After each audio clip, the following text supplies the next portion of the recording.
So good afternoon. So welcome to our, I think this is our number 3 for this semester, our Ezra Roundtable Seminar Series on systems. So actually today we're very delighted actually have one of our own. So Professor Gregory Falco, actually he is an aerospace and national security expert that designs and also develops next generation defense capabilities.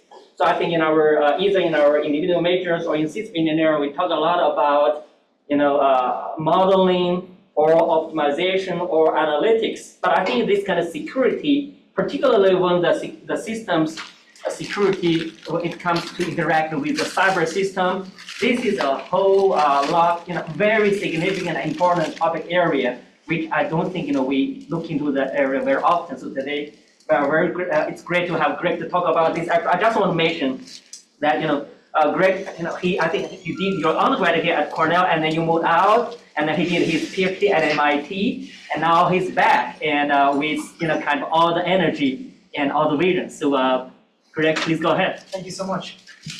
Thanks everybody for having me today. I'm really proud to be a joint faculty between Mechanical and Aerospace Engineering and the Systems program, because systems is I'll start by saying just systems is a pretty special discipline, because people who are part of it understand that there's value in reaching into transdisciplinary topics and figuring out how to bring them all together to find problems, like real answers to real problems. And I think that's something that's often lost in a lot of academic settings, especially in more traditional constructs of departments. So anyway, really proud to be a member of the systems program. And today my talk's on distributed systems in adversarial environments. I'll talk a lot more about what that means in a moment. But when we talk about adversarial environments, I think the first thing I'll share is we're not necessarily talking about just like harsh environments. Harsh and adversarial mean different things to me. Harsh means like being in really super cold weather, right? Or being in places where things will melt, or things where there's rocky terrain, where robots can't perform properly. That's what harsh means. Adversarial means, in my opinion, just that something is out there trying to blow you up, right? Something is out there trying to disable your system from a digital standpoint or from a kinetic standpoint. And so as we learn about how to build better systems, we need to think about how to make them robust and resilient to these adversarial threats. And one of the key parts about, another key distinction is when you talk about adversarial threats, you're generally dealing with an intelligent adversary. So it's someone who's like actively watching you, someone who's actively imagining what they can do to break your system. And this is different than these harsh environments, because harsh environment, everything's gonna always just be bad, right? Like it's a stable, there's like a stable environmental challenge that you are up against. But in an adversarial environment, the adversary is constantly evolving and trying to think about how to disrupt your system. And every move that you make, they have to make another move in return. So you kind of have to play chess with that other party to think about how you actually move several steps ahead. And so that's kind of what this talk is about how we have all of these different systems that kind of ultimately need to work together, even though there is someone who's out there trying to disrupt what those actual actions look like. So that's kind of what the talk is about today. The way I usually give lectures is that I prefer if people have questions to raise your hand now and not forget your questions. So feel free to interact, and I might ask questions to you as well. So hopefully you guys can make me not just talk to myself for the next hour. That'd be wonderful. We'll also have time at the end for Q&A, of course. So I want to just share a little bit about my background, because as Professor Gao was sharing, I did start here at Cornell, and I'm really glad that I started here, because I would never have known what options were available here if I actually hadn't been at school here originally. I also start with this slide because true to the systems form, I actually did not start in engineering. I was in the hotel school, and so many of you can giggle if you want, but my favorite class was facilities, where we actually had to learn how to scrub toilets properly. And it's an interesting dynamic, right? Because now I'm a professor in engineering, and I do different things for different agencies. But the reason why I think this is important to mention is because Cornell is really a phenomenal place for any person to do any study. And I encourage you to reach outside of your own disciplines and and think about what classes might be totally random that you can take while you're here, that do not align at all with what your goal in life is, or do not align at all with what your major says or anything like that. Because that's something unique that Cornell has here, which is they do allow you to take classes wherever the heck you want. And so I also was, when I was an undergrad, I was part of the theoretical and applied mechanics lab in biorobotics and locomotion. And that's kind of where I started thinking about, oh, I want to do something in space. And all of my colleagues there had internships every summer at the Jet Propulsion Laboratory. And I was an intern with a whole bunch of people in the Parker Meridian in New York City, which was kind of cool, but at the same time, I was doing someone's dishes kind of thing. So a very different dynamic, and I was saying, how do I get from where I am in school over here to the engineering world? The other thing I'll mention is that because of this different, like, weird background that I have, the hotel school was really good at teaching me about people and learning how to interact with others and kind of that social intelligence of things. And the reason why this matters today, and you'll see it reflected across my slides, is that by learning about people and by learning about the service industry and how people expect interactions to work, I now have a much better ability to interpret what a competing partner might do, right? If you're thinking about the adversary again, the adversary is just a person on the other side. And that person usually interacts with you in a way that a normal person would interact.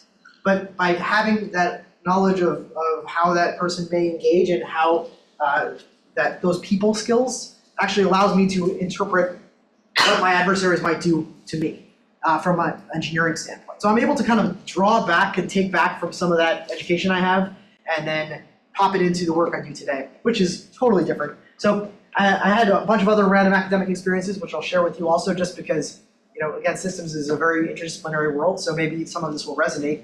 I was then at Columbia, because I ran out of school, I got a job designing smart buildings with a company called Accenture, and it was on sustainability. So my work was mostly in energy efficiency and how I designed new algorithms for real estate. And at Columbia, I was in their sustainability management program, trying to rationalize why I had this job in smart buildings and energy efficiency, because everyone asked me, like, how do you go from doing stuff with facilities management and toilets to actually, like, designing green buildings? So I had to kind of help them make that trail of insight. And so I learned a lot about sustainability management there, specifically on how operations work. And there was a lot of analytics that had to happen there, because in order to actually rationalize why sustainability ever mattered to a field, like in the US at least, no one really cares, right? People care about bottom lines of finance. They understand dollars. They don't understand existential crises of the climate and things of that nature, at least from a business standpoint. It's just a reality. And we don't often see companies here that say, I'm just going to invest so much in environmental initiatives without seeing a bottom line. So I had to figure out and learn how to actually do the optimization and do the analytics to actually be able to create that business case for my clients when I was a consultant for why they should invest in our products, our technology, and be able to actually make a business case for why they're buying our stuff. So that was a really interesting educational experience. And so I was at Accenture for about nearly 8 years, basically. And when I was there, I went from doing this random smart building stuff to realizing that there's a huge opportunity, not in buildings, but in looking at cities writ large and seeing how we can optimize cities for efficiency. And yes, there was some tiebacks to sustainability, but what it really tied back to, again, was cost savings that cities were able to see, and also improvements in how people live. And the way you do this is by connecting a whole bunch of data sources, usually industrial control systems. So these rugged, hardened devices that are meant to help control our transportation networks and our water treatment plants and our electric grids.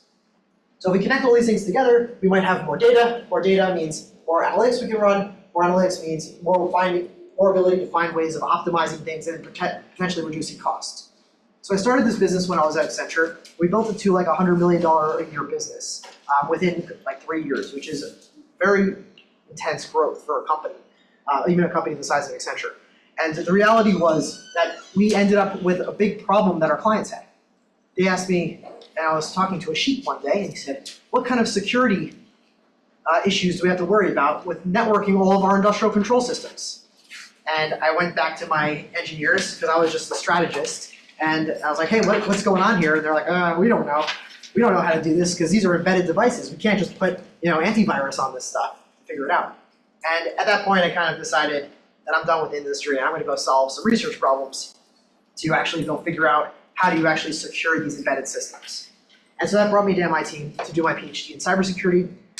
And the way I got over to doing work in space was because no one really cared to fund a PhD work in cybersecurity for the electric grid at the time. It was before there was some major attacks against the Ukrainian electric grid in 2014 or 2015-ish. And it was before there was some very high-profile attacks that were public. So no one cared. But you know who cared after I won this hacking competition? NASA cared. And so they said, how about you come hack into our space systems instead, if no one else cares about you? And so I said, this sounds awesome, I'm going to do that. And that's kind of how, ever since, I've been working on breaking into space systems. So another thing I'll highlight here, just one more tilt towards that the importance of transdisciplinary research and work. When I was doing my pre-technical doctorate work, I also spent some time at Harvard's Belfer Center, which is a policy think tank that kind of tries to take some technical topics and then they make policy recommendations to people in the National Security Council and on the Hill in Congress. And while I was there, I had just finished a stint spending my summer at the Jet Propulsion Laboratory. And what I was working on there was actually sensitive and stuff I couldn't publish. But it was interesting because there was no security policy on space systems at the time. So I wrote a paper when I was at Harvard called Cybersecurity Principles for Space Systems. And then it was shopped around the Hill. And then about a year later, it came out as Space Policy Directive 5, kind of copy-pasted into this new national security document from an executive order. So really cool to see sometimes how engineering documents that kind of have a little bit of a policy tilt to them, you're writing them in a slightly different way, can have massive national implications. And the reason why that's kind of interesting for all of you, hopefully, is because even if you never want to touch anything that's social science related in your life, if you even make a little bit of effort to try and give that flavor to some of your work or some recommendations, your work might end up in these really important policies one day. And I think that's really valuable for the engineering community to realize.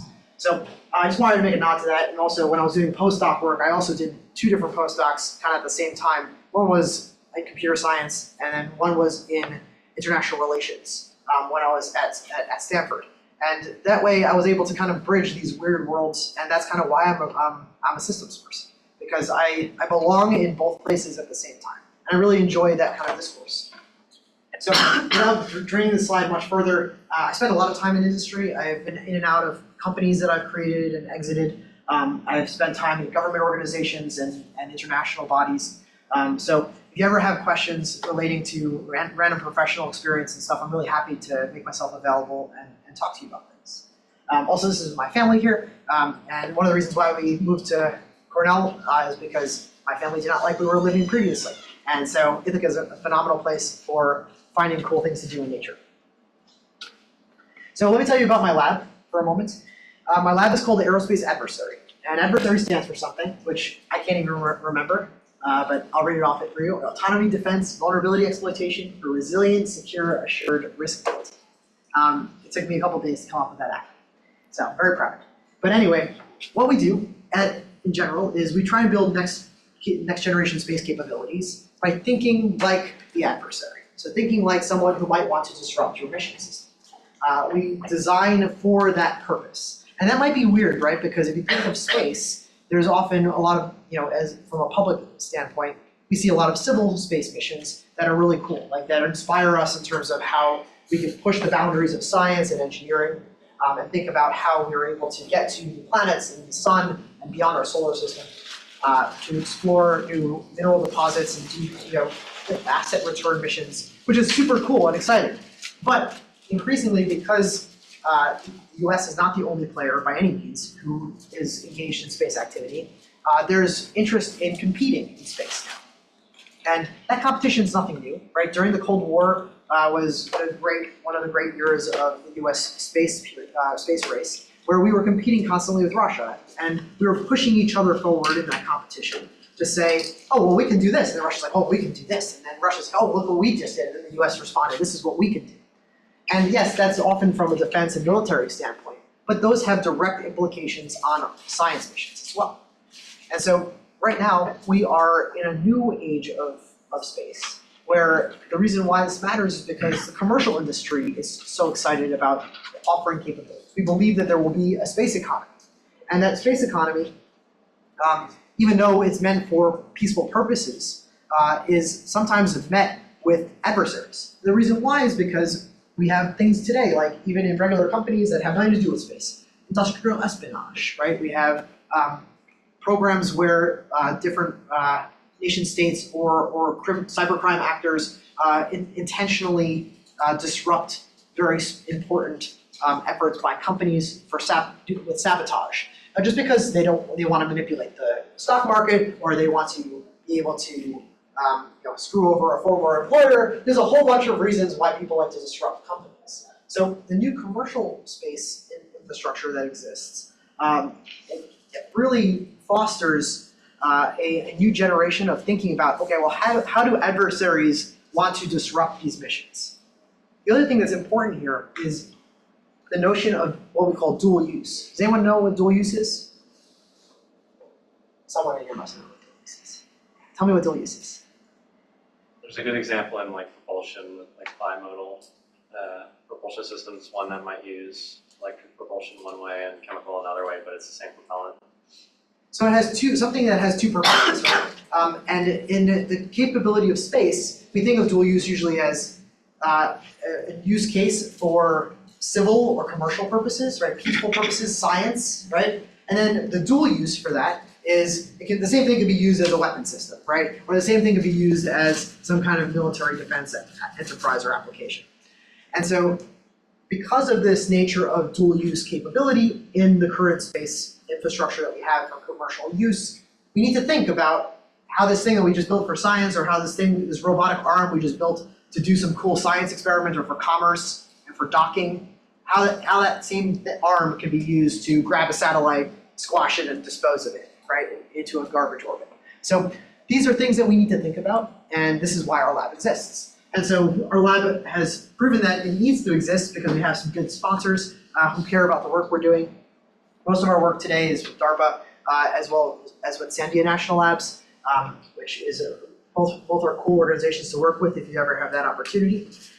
And we do exactly as I described. We try and develop next generation capabilities for these different sponsors. So just in case folks aren't aware, I'm going to give you a little bit of a 101 on space infrastructure and share a bit more before we get into the topic of the chat, which is really about these distributed adversarial environments. You'll understand why this space context matters in this regard. So when you talk about space infrastructure, if you want to boil it down to the real basics, we have three parts of that space infrastructure, right? We have the thing in space, it's the space vehicle. And then we have the ground station, which is the thing that controls the space vehicle on the ground. And then we have this thing called the link segment, or the communication signal, which is what is enabling the ground segment to speak to the space vehicle, the communication protocol, the physical link layer. And so if you want to think about a piece of space infrastructure, it inherently has distributed components. There's no such thing as a space system that is not a system of a whole bunch of things. So space is inherently a systems engineering problem.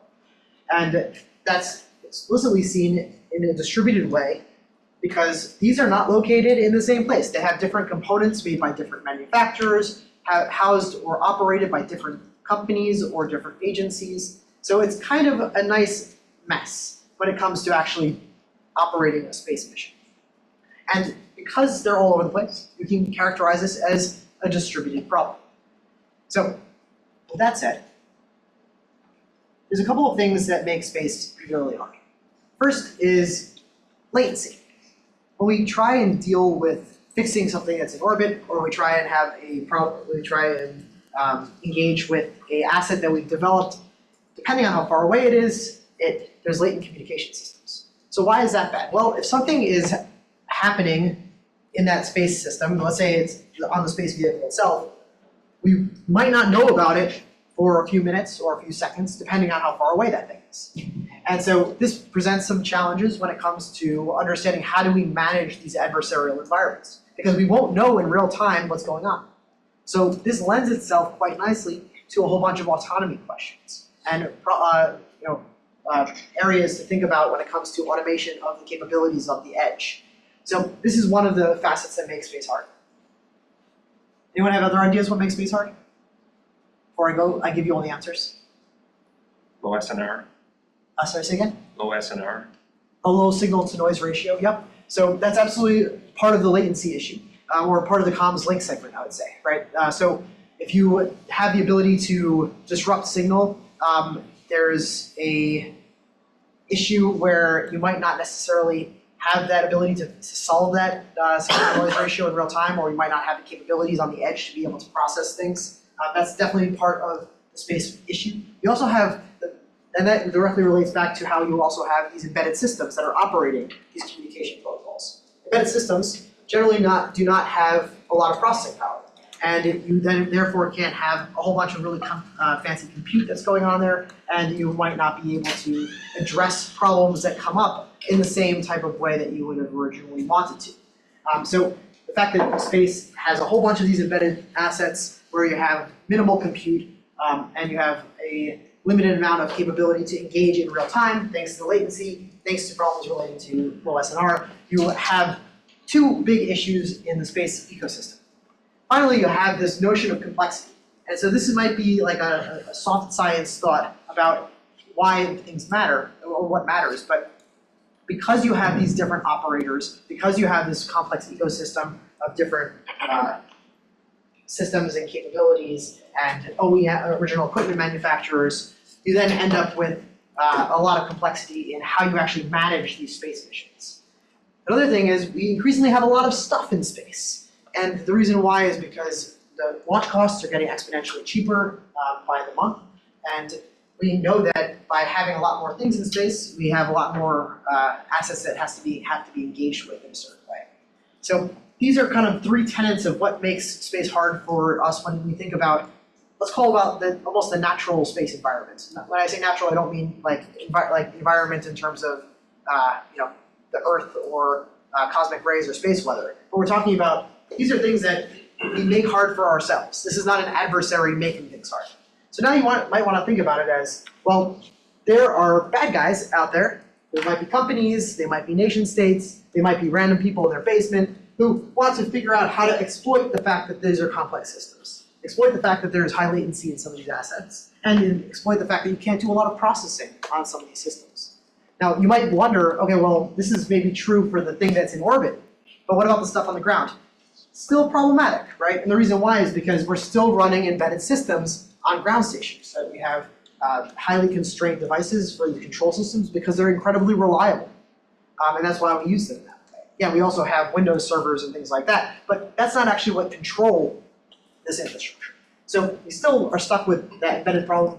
Latency problem exists on both sides. And the complexity problem, we still have a lot of complexity on the ground as well, because again, we don't have a single operator with a single piece of equipment that's dealing with something in a very specific way. So if you're a bad guy, gal, you're going to exploit these things in different ways. So one thing that's making things even harder is that we are interested increasingly in enabling communication in novel ways today. And what this artist representation illustrates is how historically we've had kind of a point-to-point communication environment for space systems, where you have a satellite, it's in orbit, and it needs to talk to a ground station. It can only talk to the ground station that it's permissioned to talk to in a very specific place. And when it is engaging with that ground station, it's just doing a total downlink to that ground asset, and then it uses the internet to be able to get back to its source that it needs. But that's not really how we're going to operate in the future. What we're going to be operating under is the idea that we have a whole bunch of satellites in orbit. They can talk to each other, and they can operate and be able to engage with each other and send commands to each other and be able to collaboratively work together, even if they're not owned or operated by the same company or agency. And this is where things are not real today, and this is where my research becomes real.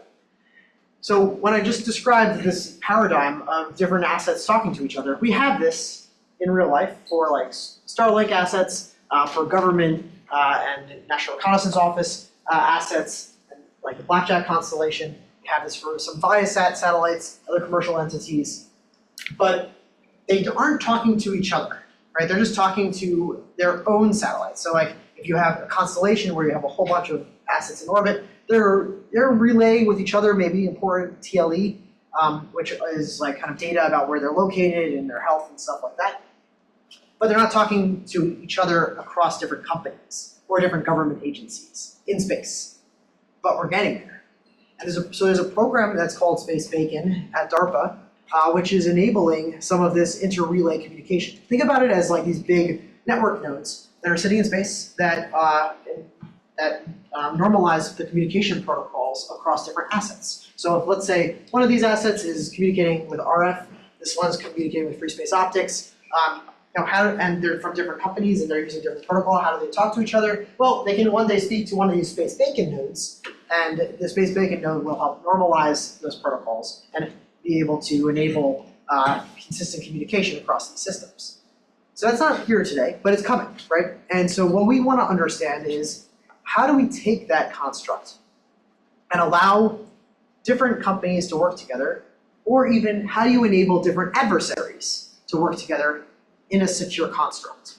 Now this might be crazy to many people because they're like, why would I ever, let's say I'm the US intelligence agency, why would I ever trust buying product or services from a Chinese agency or from a Russian agency? Like that doesn't make a lot of sense at its surface, but practically speaking, we need to use all of the assets we have available to ourselves in orbit because we have a limited capacity.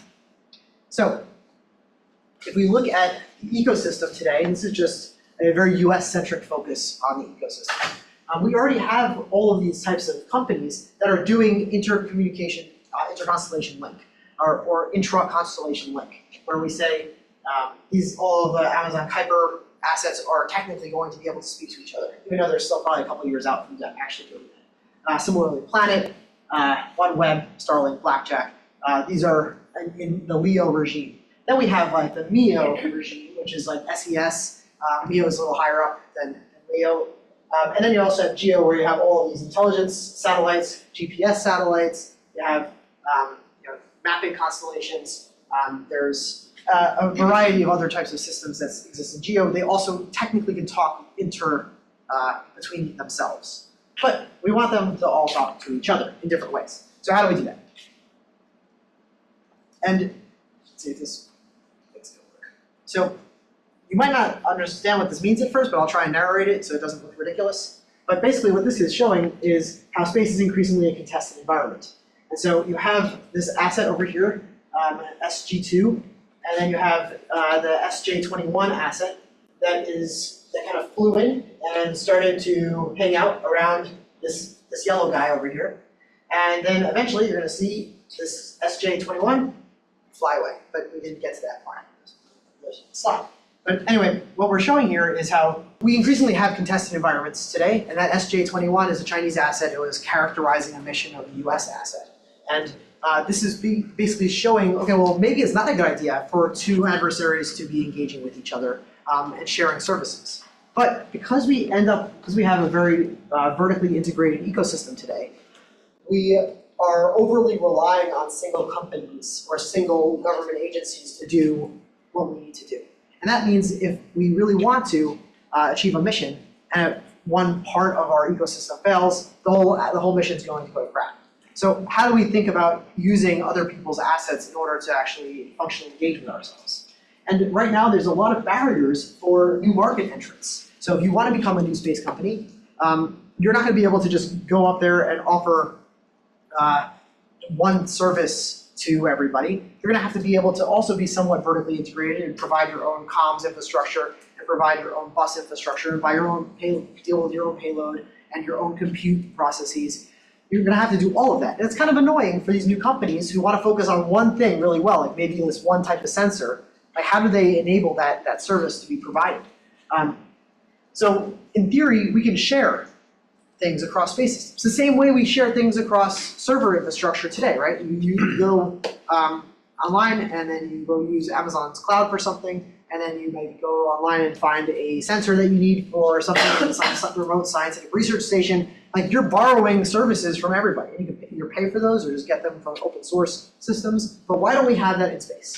And that's kind of the big question that we're trying to solve. The reason why we don't is, as I just described, we're dealing with these adversarial environments where people don't like to play with each other. So our I have main a question. has been, how do we create a marketplace for space assets? And I don't just mean a marketplace like, you know, I want to go buy a satellite, what do I do? No, I'm thinking like, I want to go buy storage space. And I'm operating a mission in real time. And I've maxed out the storage on my satellite. I haven't been able to downlink for a while, but I need to continue collecting my imagery for electro-optical sensing. So where do I put this stuff? Oh, I would like to buy storage somewhere and then be able to outsource that to a partner asset. So this is kind of the question that we want to try and solve. If you want to just buy stuff from like a COTS space marketplace, just go on CubeSatShop.com and you can buy everything there. But that's not what we're talking about here. We're talking about real-time computing and services. So there's two ways this question might come about. How do we ask the question remotely? You can just put it in a chat window and I think I can see it. How about that? So feel free to ask a question whenever. So there's two ways that we can go about this, right? We can think about developing a mechanism where you're communicating across different space vehicles to offer services to each other. So that paradigm might look like, okay, well, we have a Chinese space vehicle, we have an American space vehicle, a Russian, and a Middle Eastern vehicle that's in orbit, and they're trying to engage with each other. Or you can just think about it as we have a single bus for a space vehicle, and then you have a whole bunch of payloads. This is called a hosted payload architecture, where you have different payloads from different providers that are enabled across the same bus. Generally speaking, though, the payload A company is not always friends with payload B company, and they're not always friends with payload C company that exist on that same space vehicle. Similarly here, like China's not always friends with the US or friends with Russia at any given time. So we can't always inherently just trust that if someone wants to share storage space with us, that we can just like say, hey, can we send you an image and you just store this for us and everything's gonna be cool? No, like that's not the way it works today. So how do we actually formalize that mechanism? We developed this system that's called Handshake. And Handshake is a smart contracting ecosystem where we have developed a series of policies that allow different assets to engage with each other in orbit to be able to exchange services. And so I'll take you quickly through the process of this mechanism that we've developed. And feel free to ask questions because a lot of this is not super clear just by the distilled diagram that we have. But the way it works is first you would have a vehicle that would request a service with an associated contract. So let's say you say, oh, I actually want to buy a picture, right? I want to buy a picture of, right now I'm not over Ukraine, but I would love to see what's happening in Ukraine right now. Can I buy an image from you?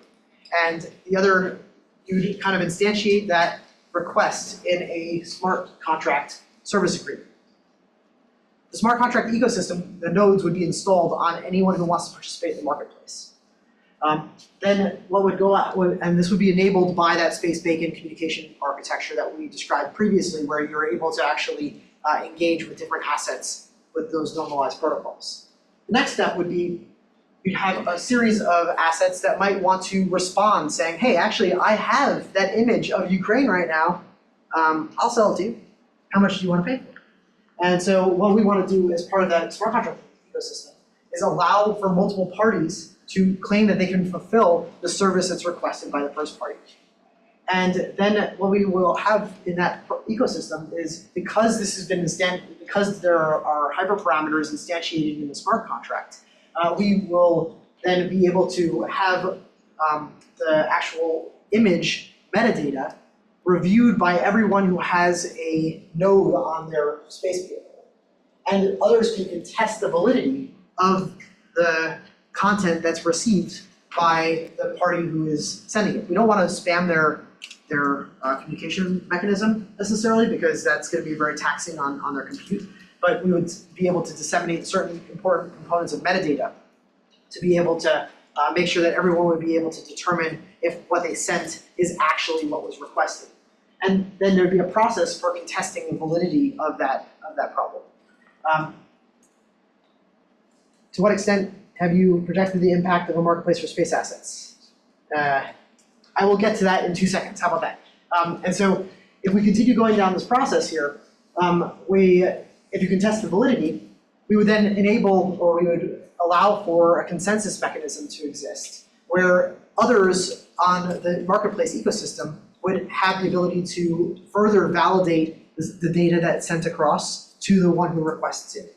And that consensus mechanism would then be able to be fed back not only to the primary asset that requested that contract, but also to everybody else. Because then we would know that someone who maybe sent some bad information over that network is not a friendly actor, right? And they would get a demerit, and they'd be getting this good standing system in the smart contract ecosystem.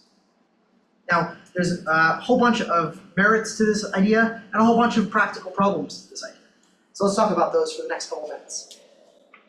One of the merits of it is that you don't actually have to house all of the sensing architectures that you ever want on your space vehicle at a given time. So let's say you all of a sudden need an infrared sensing scheme on your vehicle, but the vehicle was deployed like 20 years ago or something, and you just don't have that asset. But you'd be able to upload, or you're still able to interact with software on your asset, and therefore you can still upload the node for the smart contract ecosystem on that satellite. So they can then begin requesting this to other systems. So it can help to enable legacy space systems to have new capabilities that it didn't previously have, even though that hardware is not existing on its bus. So that's one of the benefits of it. Another benefit is that this marketplace can enable new players, new performers for different space companies to come to the market and not try and have to outfit every part of their space system with absolutely everything that you imagine, right? And that's part of that vertical integration problem we described earlier. So if you don't have to, if you launch something with just one basic sensor and that's all you plan to really sell, then you'd be able to still be functional in orbit for a whole bunch of varieties of missions if you're able to borrow capabilities from others. Now, the question was, what is the impact of such a market? We actually don't know yet. And this is actually part of now integrated into another DARPA program, which the program manager that we work with, Greg Cooperman, created, called Space Watch. And Space Watch is about how you actually sell star tracker imagery across commercial assets.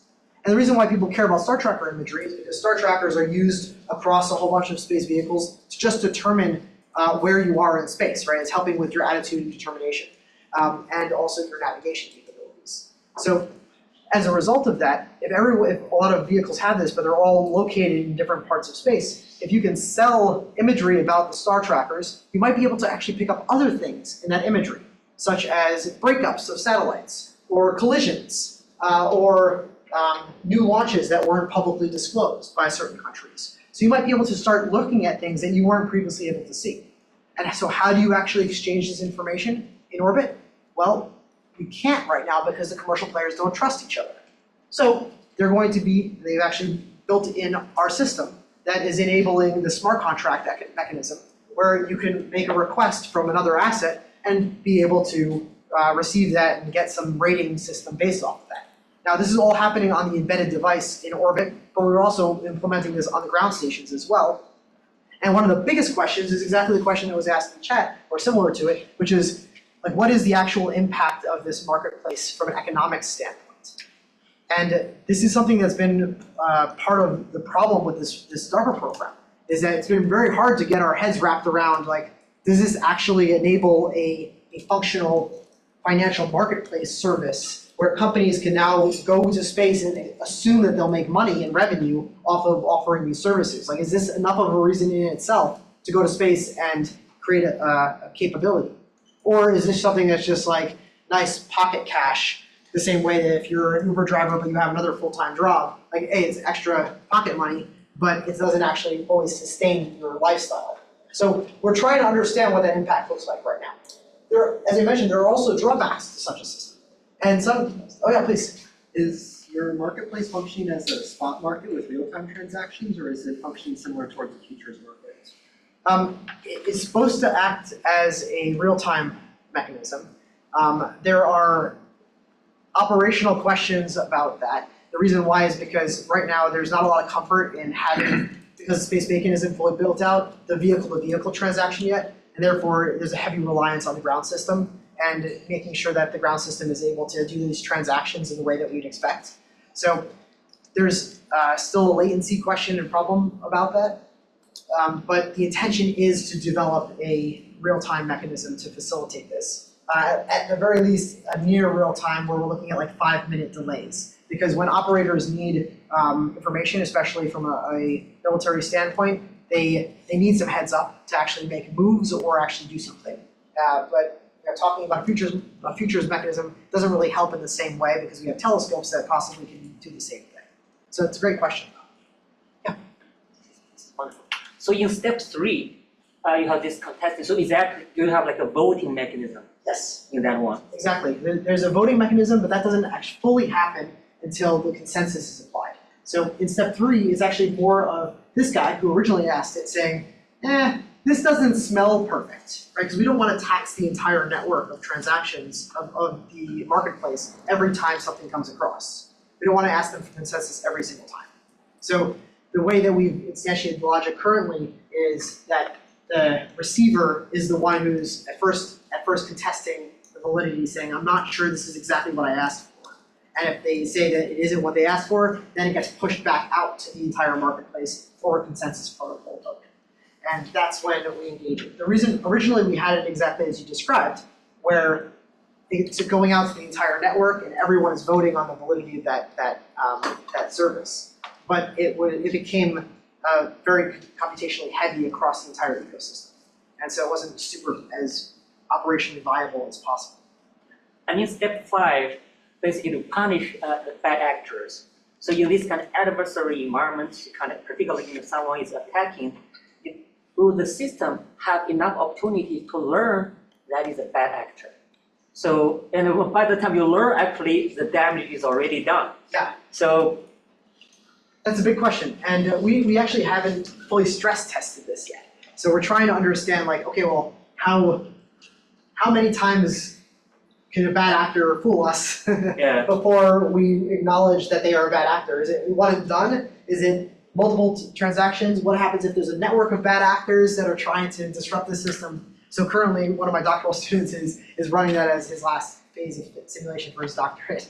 But it's a really important question that we don't have the right answer for yet. And hopefully we get some answers because DARPA is using this on a real program. So. Yeah, thanks for the question. Yeah. What is the advantage of doing all this in space as opposed to just having the entities on Earth just communicate directly on Earth and then having them tap their satellites to provide information to each other? Yeah, so the advantage of doing this in space is if you have increased maneuverability and autonomy in space. So right now, there's not really a lot of advantage of this. But if you think about active confrontations in space, that's where we imagine this being necessary in orbit because you'd be able to get this real-time information about when there might be some incursion or someone's coming into your orbital plane or something like that. And the reason why that's interesting is because if you have autonomy on board to be able to navigate around those and maneuver around that, that's when this becomes useful in orbit. This current system that is being employed is not explicitly being used in orbit right now because it doesn't really have perfect use case for doing so, at least with the star tracker imagery. But ultimately, we do believe that there will be sufficient autonomy on board to be able to account for some of these, using these sensor data inputs. That's the plan.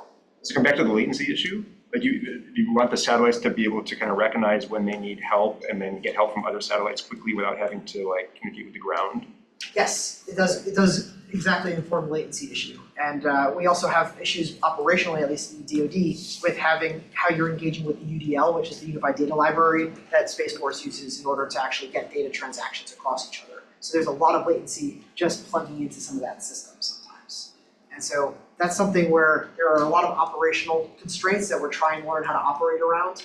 And it's something where the science or the research tells us one thing, but the operator is like, there's no way that's going to fly from a process standpoint. And we have to make adjustments that are possibly more limiting on the research side, right, or having to make things more practical for the operator to actually use it. Another example of that is we built this out as a fully distributed consensus-based mechanism. And then when DARPA was like, build this for us, they said, well, we need to have complete control over it. I said, well, the inherent notion of a distributed architecture is that no one has complete control over that asset. They said, well, that's not going to fly with the Pentagon. So please make it so that we can have a kill switch somewhere for this entire network, right? And so this is something where operational constraints and process kind of sometimes bastardizes some of the research that's done.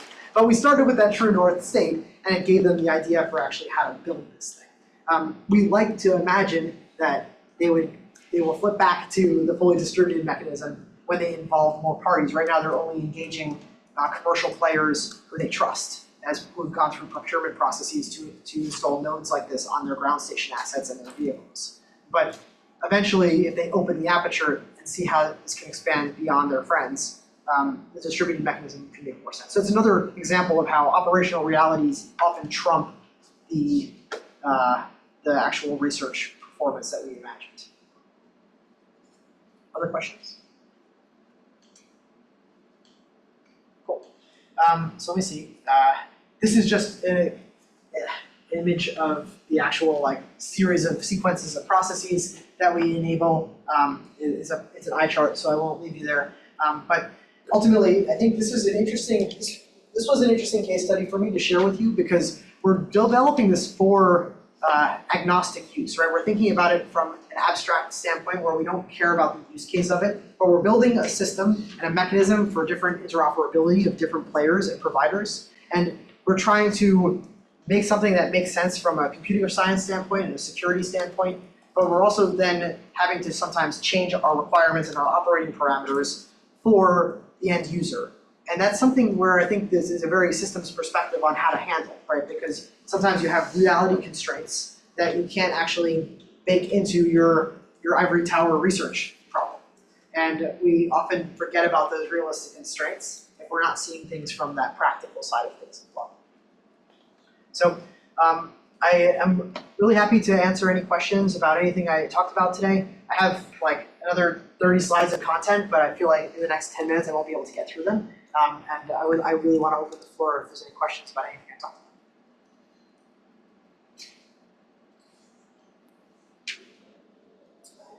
Previous slide,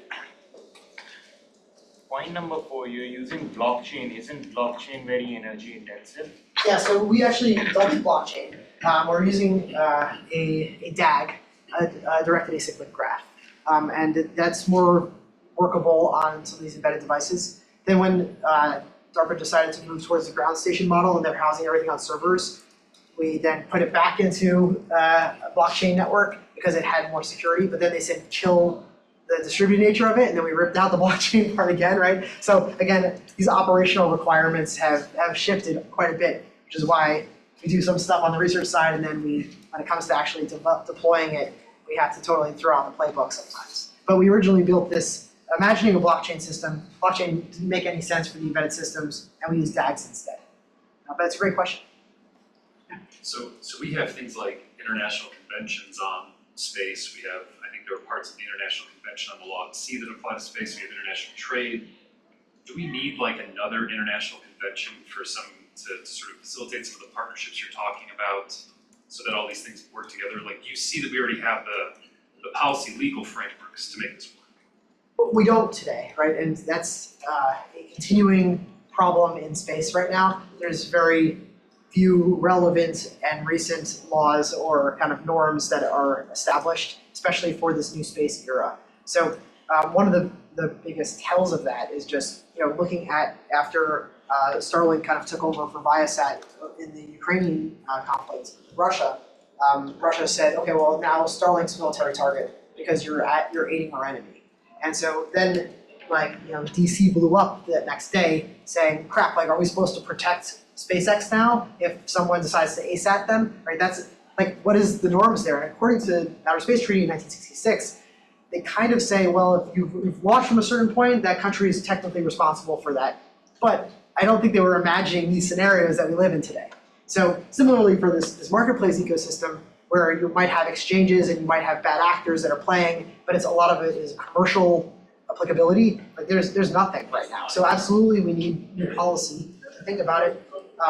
But that policy also has to be technical policy. And that's kind of uncomfortable for a lot of policymakers still.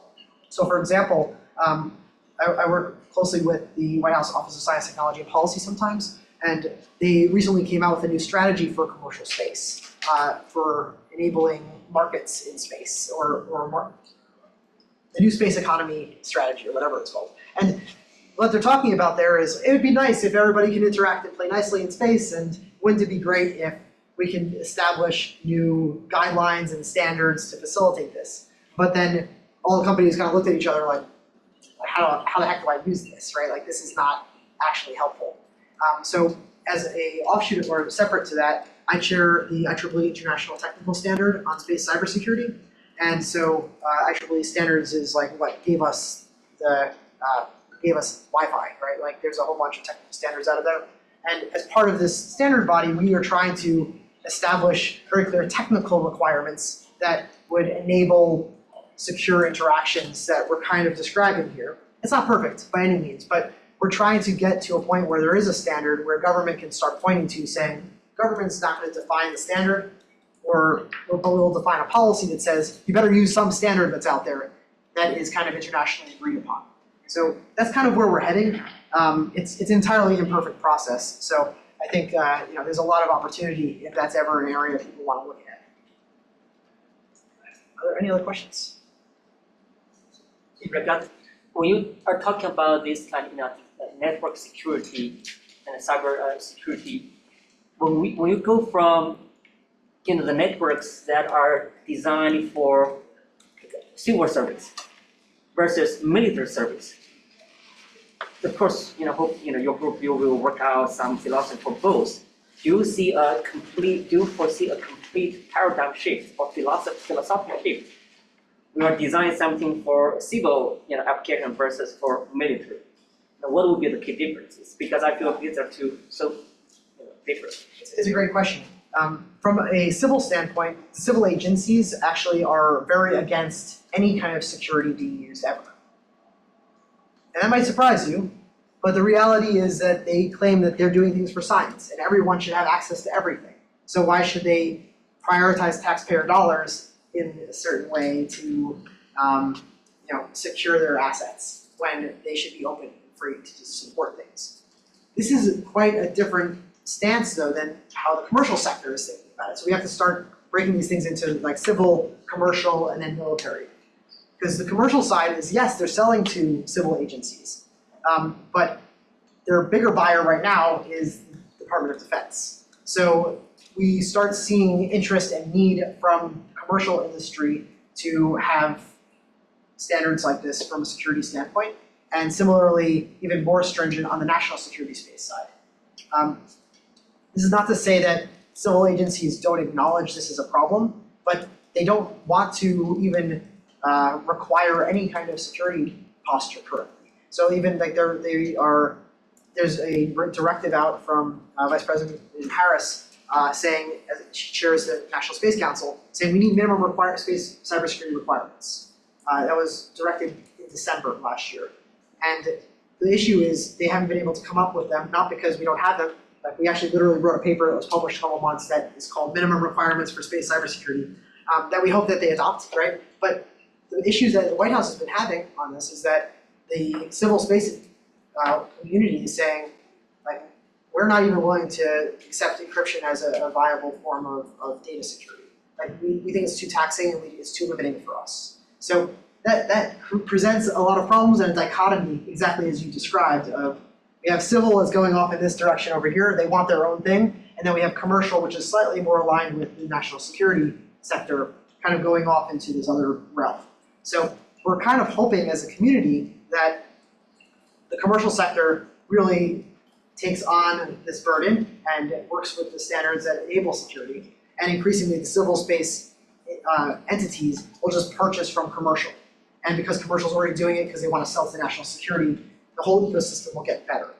But if we did see most of the money exclusively coming from civil space, no one would ever really require anything security. But it's a really good question.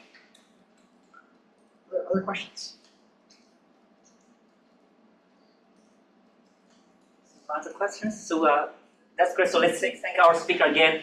It was great. Thank you.